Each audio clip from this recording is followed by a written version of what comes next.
WhatsApp guys, कैसे आप लोग। आप सभी का स्वागत है मेरे से नए व्लॉग में। तो दोस्तों, कई मतलब 2-3 महीने से जब से मेरा जेई का अटेम्प्ट हुआ है, तब से मैंने एक भी अपना जेई का क्या रिज़ल्ट सब कुछ भी अपलोड नहीं किया। लेकिन अब मैं अब पूरी तरह से एमएसटी सीईटी के सेकंड अटेम्प्ट में पूरा शिफ्ट हो गया हूँ। अब मैं एमएसटी सीईटी में मतलब मैंने पूरा अब एमएसटी सीईटी में अगर पूरा फोकस है, तो आप समझ सकते हैं कि मेरा जेई का रिज़ल्ट क्या आया होगा। मतलब मैं जेई का तो मेरा कुछ होगा नहीं, तो इसलिए अब मेरा टारगेट है कि मैं एमएसटी सीट से एक अच्छा कॉलेज लूँ और अपने घर वालों को खुश करूँ। तो आप भी ऐसा कर सकते हैं और आप कमेंट में बता सकते हैं कि आपका जेई का स्कोर क्या रहा। और अब 20 अप्रैल को अब जेई का रिजल्ट आने वाला है, तो आपको सभी ऑल द बेस्ट।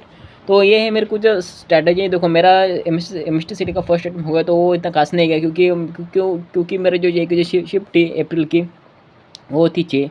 तो और मेरा जेई का और मैं एमएसटी सीटी का पेपर था 13 अप्रैल। तो मुझे सिर्फ 5 ही दिन मिले थे। और जैसे मेरा पेपर हो जाएगा, तो मैं तो पूरा नाराज़ था। मतलब 2 दिन तो मेरा दिमाग में वो आज ही अब से घूम रहा था IIT NIT, इसलिए मतलब मेरा पूरा साल बर्बाद हो गया। इसलिए मैं 2 दिन तो ऐसे खराब गया, और फिर मुझे सिर्फ 3 दिन मिले सीईटी के लिए। तो इसलिए मैंने तो मैंने ज़्यादा कुछ पढ़ाई हुई नहीं थी, तो इसलिए मेरा एमएसटी सीटी का जो फर्स्ट अटेम्प्ट था वो इतना अच्छा नहीं गया। लेकिन अब फोकस है मेरा पूरा सेकंड अटेम्प्ट पे। तो ये है मेरे कुछ अच्छी स्ट्रैटेजी। आप मुझे सलाह दे सकते हैं कि मुझे और क्या करना चाहिए।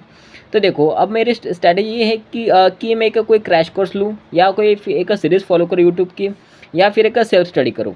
और सबसे ज़रूरी है कि बुक रीडिंग। एमएसटी सीटी में थ्योरी क्वेश्चन बहुत आए थे केमिस्ट्री में, तो इसलिए मैं केमिस्ट्री की बुक रीडिंग करने और रोज़ एक बुक रीडिंग करूँगा केमिस्ट्री के और स्टेट बोर्ड की मतलब केमिस्ट्री के लिए state board, Maharashtra state board, और मैथ के लिए प्रैक्टिस करूँगा, और फिजिक्स की प्रिपेयर करूँगा। फिजिक्स तो या तो कुछ टफ नहीं था, इसलिए।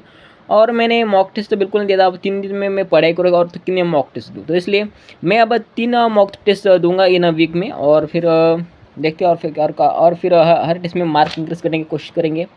और आप भी अपना ऐसा और आप मुझे बताइए कमेंट सेक्शन में कि क्या मुझे यूट्यूब की कोई सीरीज़ फॉलो करनी चाहिए, या फिर मुझे कोई क्रैश कोर्स लेना चाहिए कौन से भी एकेडमी का। तो आप मुझे कि और क्या मुझे सेल्फ स्टडी करनी चाहिए। तो देखिए, मेरे पास तो एमएसटी सीटी कोई मटेरियल नहीं है। मेरे पास जो भी मटेरियल है, तो वो सब आप देख सकते हैं कि मेरे पास ये सब जेई का स्टडी मटेरियल है।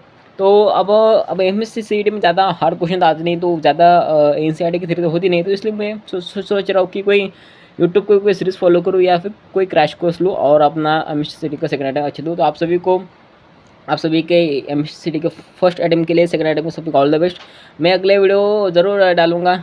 और कोई अगर कुछ मुझे अपना इम्प्रूवमेंट अगर दिखाना हो, तो मैं ज़रूर कोई नया वीडियो डालूँगा। आप मैं कमेंट में बताइए कि आपकी प्रिपरेशन कैसे चल रही है, और आपने क्या एमएसटी सीटी का फर्स्ट अटेम्प्ट दे दिया और आपको देना बाकी, ठीक है। तो दोस्तों, मिलते हैं आप सभी को ऑल द बेस्ट। आपका first attempt and second attempt दोनों अच्छे जाए। मिलते हैं नेक्स्ट वीडियो में। तो bye bye, thank you and good bye, धन्यवाद।